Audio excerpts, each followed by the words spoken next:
The clock read 7:42 in the morning when silence became a distant memory. Just beyond the perimeter of Vnukovo 2 airbase, the peaceful dawn exploded into chaos.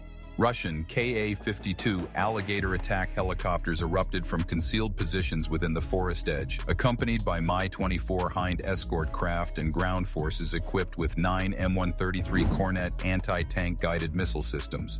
Rockets and ATGMs screamed through the air in perfect synchronization, while BM-21 Grad multiple rocket launcher systems painted the sky with their deadly salvos. Inside the facility, radar technicians frantically worked to acquire targeting solutions. This wasn't a reconnaissance mission or a probing attack. This was total war, a comprehensive defensive operation designed to protect one of Moscow's most vital aviation centers. Within heartbeats, tranquility transformed into the merciless cadence of 21st century combat. Before we continue with this extraordinary story, we'd love to know your location. Drop it in the comments below. And if you want to stay ahead of the latest developments in this conflict, hit that subscribe button for IntelX. We bring you the most cutting-edge analysis and updates you won't find anywhere else. Ukraine's response came with breathtaking speed. From concealed launch points along the woodland boundary, successive formations of first-person view drones surged forward, maintaining an altitude of barely 15 meters above ground level. Their distinctive mechanical hum barely audible above the grass, these unmanned aerial vehicles plunged directly toward Russian anti-tank missile teams positioned along the outer defensive ring. Detonations erupted in brilliant cascades of flame, systematically neutralizing threats along the perimeter's edge. Above this ground-level chaos, UJ-22 loitering munitions descended from multiple vectors, methodically hunting mobile radar platforms and command-control vehicles with surgical precision strikes. Then came the thunder that changed everything. The distinctive roar of F-16 Fighting Falcon multi-role fighters shattered the atmosphere as they screamed across the battlefield at velocities approaching 800 kilometers per hour. Precision-guided munitions separated cleanly from their hard points, obliterating primary radar installation arrays in spectacular fashion. For one crucial window of time, Russian detection screens flickered into darkness. A vulnerability window substantial enough to alter the entire engagement's trajectory. Ukrainian field commanders recognized this opportunity immediately. Launching from positions more than 96 kilometers distant, Tochka-U tactical ballistic missiles traced elegant arcs through the brightening sky. Each warhead found its mark against ammunition storage facilities positioned along the installation's western perimeter. The resulting explosions sent mushroom clouds of fire climbing hundreds of meters skyward, the concussive force reverberating through Vnukovo 2's foundation and scattering Russian infantry formations across the flight operations area. The objective wasn't total destruction, it was velocity. Fracture the defensive shell before Russian mechanized forces and aviation assets could mount an effective counterattack. By orchestrating drones, fighter aircraft, and ballistic missiles within the opening minutes, Ukraine tore open critical corridors through the defensive infrastructure. The communication network had already fragmented. Now the installation itself trembled as the engagement evolved into something far more devastating. The shock waves from the Tochka ballistic strike were still dissipating across Vnukovo 2 when the subsequent phase commenced. With radar installations smoldering and ammunition bunkers torn open, Ukrainian commanders committed their armored formations. T-72 main battle tanks advanced in dispersed tactical formation, each vehicle maintaining approximately 100 meters of lateral separation to prevent concentration under enemy fire. Their tracks pulverized scorched tarmac and churned through agricultural fields south of the complex, pressing steadily toward the defensive perimeter. Following closely came mechanized infantry mounted in mine-resistant ambush-protected vehicles, dismounting and executing bounding overwatch maneuvers every few hundred meters. Infantry squads dispersed laterally across exposed terrain, utilizing the advancing armor as mobile protective cover. Overhead, S-300 air defense launcher systems positioned in rear echelons established a protective umbrella, launching interceptor missiles that sliced through the atmosphere to counter Russian aerial counterstrikes. The battlefield had transformed into a multi-layered combat system, armor, infantry, and air defense moving in calculated synchronization. But Russia was far from defeated. Warning sirens wailed from reinforced protective structures as the earth trembled beneath emerging T-80 BVM main battle tanks roll, ling from steel blast doors embedded in fortified revetments. Their main armament, 125mm smoothbore cannons, unleashed devastating fire at close quarters, generating pressure waves that rippled through the southern combat sector. Armor-piercing rounds shrieked across open ground, impacting against the forward echelons of Ukrainian T-72 formations. The tank duels became intensely personal, steel against steel, each side exchanging punishment at ranges of merely a few hundred meters. Russian infantry elements rushed forward alongside their mechanized assets, launching rocket-propelled grenades from hasty defensive positions and drainage ditches. Incoming projectiles struck MRAPs with devastating effect, forcing Ukrainian soldiers to disperse and return fire with crew-served weapons. The atmosphere filled with the concussive boom of tank main guns, the sharp reports of small arms fire, and the grinding metallic roar of engines locked in a contest of pure determination. The leading elements of Ukrainian T-72 formations continued their advance, absorbing near impacts and delivering coordinated volleys against Russian T-80 positions. Smoke grenade launchers deployed obscuration to screen the offensive, while Ukrainian gunners maintained steady fire discipline, methodically breaching fortified positions that had survived the earlier unmanned aerial strikes. What had begun as a calculated offensive thrust had evolved into a grinding test of endurance and will. For the first time that morning, both forces were engaged in direct visual contact, each absolutely determined to shatter the other's defensive line. The southern perimeter of Vnukovo II had become a crucible of fire where every meter gained was purchased with steel and sacrifice. The ground engagement raged in brutal equilibrium, but above Vnukovo II a new tempest was gathering, as T-72 and T-80 tanks traded fire across the southern defensive perimeter. Ukrainian commanders escalated the confrontation into vertical dimensions. Su-24 strike aircraft roared in at low altitude, releasing precision-guided munitions onto fuel storage yards and aircraft maintenance hangars. The detonations shook the installation's foundation, sending fireballs climbing hundreds of meters and scattering wreckage across operational runways. Moments later, the distinctive contrails of R-360 Neptune cruise missiles sliced through the morning haze. Originally designed for anti-ship warfare, these weapons had been reconfigured for land attack missions, and now they hammered into radar towers and hardened command bunkers. Each impact tore open additional segments of the Russian command infrastructure, threatening to blind their defensive systems precisely as the armored engagement reached critical intensity.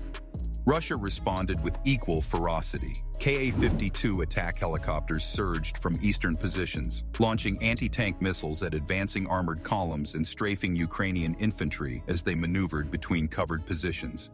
Below them, man-portable air defense teams concealed beneath camouflage netting loosed shoulder-fired missiles at incoming aircraft, their fiery exhaust trails streaking across the smoke-obscured sky. The confrontation expanded into the electromagnetic spectrum.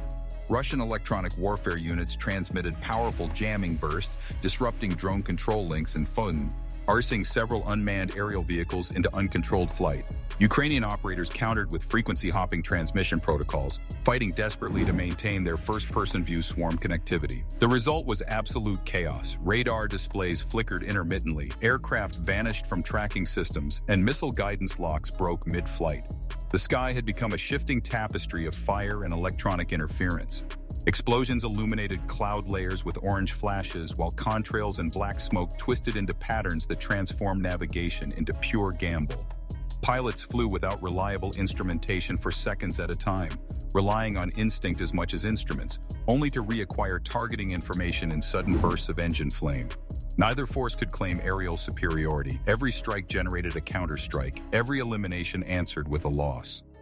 Above the grinding armored duel unfolding on the ground, the atmosphere itself had transformed into a battlefield, a boiling, unpredictable theater of jets, missiles, and electromagnetic noise where survival depended on split-second decisions and raw courage under fire.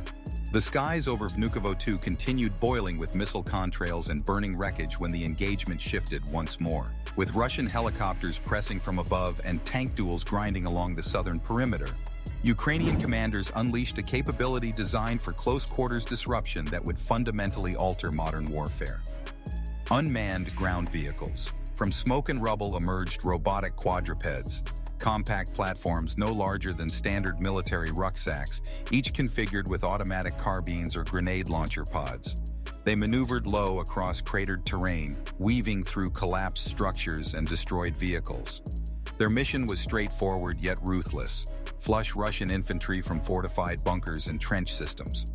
Upon encountering resistance, the robots delivered suppressive fire bursts or launched grenades into firing apertures, forcing defenders into exposed positions. Following them came larger combat engineering robots, tracked platforms no taller than a soldier's torso. Using articulated mechanical arms, they breached coils of concertina wire and deployed mine-clearing rollers across approach routes. Within minutes, they carved corridors sufficient for infantry elements to advance without compromising momentum. The integration was remarkable. Ukrainian soldiers advanced alongside these machines, weapons raised, utilizing the robots as reconnaissance elements and breaching assets. Certain platforms carried laser designation equipment, marking bunkers and concealed positions for artillery strikes that followed within seconds. A sudden crimson dot on a fortification wall often served as the final warning before a guided projectile obliterated a defensive position. Russian defenders found themselves completely unprepared. Many had never encountered unmanned ground combat systems, and their instinctive small arms rose. E-spawns often consumed precious seconds. Some robots were neutralized by concentrated fire, but their destruction opened pathways for human soldiers. Others simply continued their advance, damaged yet functional, persisting in their mission with unsettling determination. For the first time, the heart of a Moscow military installation became a proving ground where machines and humans fought as integrated combat units. Smoke drifted through shattered hangars as Ukrainian forces advanced methodically, robotic companions moving at their flanks. The chaos of aircraft and missiles above now merged with the mechanical rhythm of servos and treads below. Vnukovo 2 was no longer merely an airbase under siege. It had become a laboratory of contemporary warfare where the boundary between soldier and machine blurred and momentum tilted decisively toward Ukraine. The breach carved by robotic platforms opened corridors for the subsequent phase. Ukrainian infantry squads surged through shattered gaps in the defensive perimeter, weapons raised, moving with the urgency of warriors who understood the opportunity window would not remain open indefinitely. Compact reconnaissance drones zipped ahead of them, penetrating through broken windows and collapsed ceilings to scout interior corridors. Their camera feeds transmitted to tablet displays, revealing ambush positions before soldiers turned corners. Inside the installation, Russian forces were prepared and waiting. From sandbag fortifications and improvised barricades, they unleashed PKM machine gun fire that reverberated through hallways like sustained thunder. Rocket-propelled grenade volleys roared from darkened rooms, impacting walls and forcing attackers to seek floor-level cover. The engagement devolved into room-by-room combat, each corridor becoming its own discrete firefight, each stairwell a choke point saturated with smoke and fire. In exterior areas, MRAP-mounted heavy machine guns swept across fuel storage yards, engaging defenders attempting to regroup. The staccato rhythm of 50-caliber bursts echoed through the metal framework of hangars, while Ukrainian riflemen exploited the chaos to penetrate deeper into the complex. Yet amid the violence, moments of humanity persisted. Soldiers extracted wounded personnel, both Ukrainian and Russian, from kill zones, dragging them behind protective cover as combat medics operated under fire. Flames propagated as fuel lines ruptured, sending black plumes hundreds of meters into the atmosphere. The installation interior became a labyrinth of smoke, extreme heat, and collapsing infrastructure. Infantry advanced in abbreviated movements of approximately 30 meters, establishing suppressive fire before darting forward. Each gain was fiercely contested, every advance purchased with ammunition and grenades.